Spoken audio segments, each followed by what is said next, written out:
Joshua 17-ാം അധ്യായം. തുടർന്ന് നറുക്കെടുപ്പ് മനാസയുടെ ഗോത്രത്തിനു വേണ്ടിയായിരുന്നു. അവനായിരുന്നല്ലോ ജോസഫിൻ്റെ ആദ്യജാതൻ.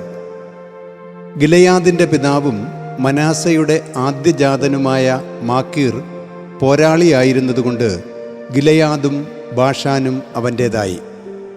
അത് തങ്ങളുടെ കുടുംബങ്ങളനുസരിച്ച് മനാസയുടെ ശേഷിക്കുന്ന മക്കൾക്ക്, അതായത് അബിയേര്യർ, ഹേലക്യർ, അസ്രിയേല്യർ, ഷെക്കേമ്യർ, ഹേഫര്യർ, ഷെമീദ്യർ എന്നിവർക്കുള്ളതായിരുന്നു. അവർ തങ്ങളുടെ കുടുംബങ്ങളനുസരിച്ച് ജോസഫിൻ്റെ മകനായ മനാസയുടെ മക്കളായ പുരുഷ പ്രജകളായിരുന്നു.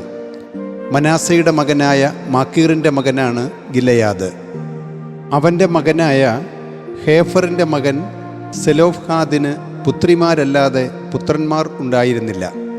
അവൻ്റെ പുത്രിമാരുടെ പേരുകൾ മഹ്ല, നോഅ, ഹോഗ്ല, മിൽക്ക, തിർസ എന്നിവയായിരുന്നു. അവർ പുരോഹിതനായ എലയാസറിൻ്റെയും നൂനിൻ്റെ മകനായ ജോഷുവയുടെയും നേതാക്കന്മാരുടെയും മുമ്പാകെ അഭ്യർത്ഥിക്കാനായി സമീപിച്ചു. ഞങ്ങളുടെ സഹോദരന്മാർക്കിടയിൽ ഞങ്ങൾക്കും അവകാശം നൽകുന്നതിന് കർത്താവ് മോശയെ അനുശാസിച്ചിട്ടുണ്ട്.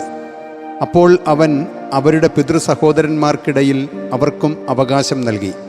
അങ്ങനെ ജോർദാൻ്റെ മറുകര പ്രദേശമായ ഗിലെയാദും ബാഷാനും കൂടാതെ മനാസയുടെ പങ്കുകൾ 10 പതിച്ചു കിട്ടി. കാരണം മനാസയുടെ പെൺമക്കളും അവൻ്റെ ആൺമക്കൾക്കിടയിൽ അവകാശം നേടുകയുണ്ടായി. ശേഷിക്കുന്ന മനാസയർക്കുള്ളതായിരുന്നു ഗിലെയാദു ദേശം.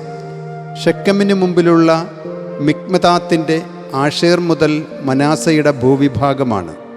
തെക്കോട്ടുള്ള അതിർത്തി എൻ തപ്പുവ നിവാസികളിലേക്ക് നീളുന്നു. തപ്പുവ ദേശം മനാസയുടേതാണ്. എന്നാൽ മനാസയുടെ അതിർത്തിക്കടുത്തുള്ള തപ്പുവ എഫ്രായിമ്യരുടേതും.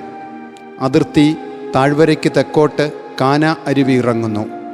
മനാസയുടെ പട്ടണങ്ങൾക്കിടയിലെ ഈ പട്ടണങ്ങൾ എഫ്രായിമിൻ്റേതാണ്. പിന്നെ മനാസയുടെ അതിർത്തി അരുവിയുടെ വടക്കു നിന്നാണ്. അതിൻ്റെ സീമാന്തങ്ങൾ കടലിലേക്കും. തെക്കുഭാഗത്തേക്ക് എഫ്രായിമിൻ്റേതും വടക്കുഭാഗത്തേക്ക് മനാസയുടേതുമാക്കി സമുദ്രമാണ് അതിൻ്റെ അതിർത്തി. അവ വടക്കുനിന്ന് ആഷേറും കിഴക്കുനിന്ന് ഇസ്സാക്കറും സ്പർശിക്കുന്നു. ഇസ്സാക്കറിലും ആഷേറിലുമായി ബത്ത്ശയാനും അതിൻ്റെ ഉപനഗരങ്ങളും, ഇബ്ളയാമും അതിൻ്റെ ഉപനഗരങ്ങളും, ദോർ നിവാസികളും അതിൻ്റെ ഉപനഗരങ്ങളും, എൻദോർ നിവാസികളും അതിൻ്റെ ഉപനഗരങ്ങളും, താനാക്കു നിവാസികളും അതിൻ്റെ ഉപനഗരങ്ങളും, മെഗിദ്ദോ നിവാസികളും അതിൻ്റെ ഉപനഗരങ്ങളും, ഷെലോഷത്ത്, ഹന്നാഫത്തും മനാസയ്ക്ക് ഉണ്ടായിരുന്നു. എന്നാൽ മനാസയർക്ക് ആ പട്ടണങ്ങൾ കൈവശപ്പെടുത്താൻ കഴിഞ്ഞില്ല. ആ നാട്ടിൽ വസിക്കുന്നതിനായി കാനാൻകാർ പിടിച്ചു നിന്നു. പക്ഷേ ഇസ്രായേല്യർ ശക്തി പ്രാപിച്ചപ്പോൾ അവർ കാനാൻകാരെ ദാസവേലയ്ക്ക് നിയോഗിച്ചു. അവരെ പാടെ നിഷ്കാസനം ചെയ്തില്ല. ജോസഫ്യർ ജോഷുവയുമായി ഇപ്രകാരം സംസാരിച്ചു: നീ എന്തുകൊണ്ടാണ് എനിക്ക് അവകാശമായി ഒരു നറുക്കും ഒരു പങ്കും തന്നത്?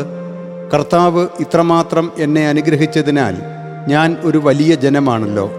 ജോഷുവ അവരോട് പറഞ്ഞു: നീ ഒരു വലിയ ജനമാണെങ്കിൽ കാട്ടിലേക്ക് കയറി അവിടെ പെരീസികളുടെയും റാഫാകളുടെയും ദേശത്ത് നിങ്ങൾക്കായി വെട്ടിത്തെളിക്കുവിൻ. എഫ്രായിം മല നിനക്ക് തീരെ ഇടുങ്ങിയതാണല്ലോ.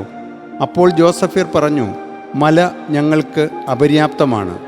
എന്നാൽ താഴ്വര ഭൂമിയിൽ വസിക്കുന്ന ബേത്ത്ശയാനിലും അതിൻ്റെ ഉപനഗരങ്ങളിലും ജിസ്രയേൽ താഴ്വരയിലുമുള്ള കാനാന്യഗണം മുഴുവനിലും ഇരുമ്പു രഥമുണ്ട്. അപ്പോൾ ജോഷുവ ജോസഫ് ഭവനത്തോട്, അതായത് എഫ്രായിമിനോടും മനാസയോടും ഇപ്രകാരം പറഞ്ഞു: നീ വലിയൊരു ജനമാണ്, നിനക്ക് ഏറെ ശക്തിയുമുണ്ട്.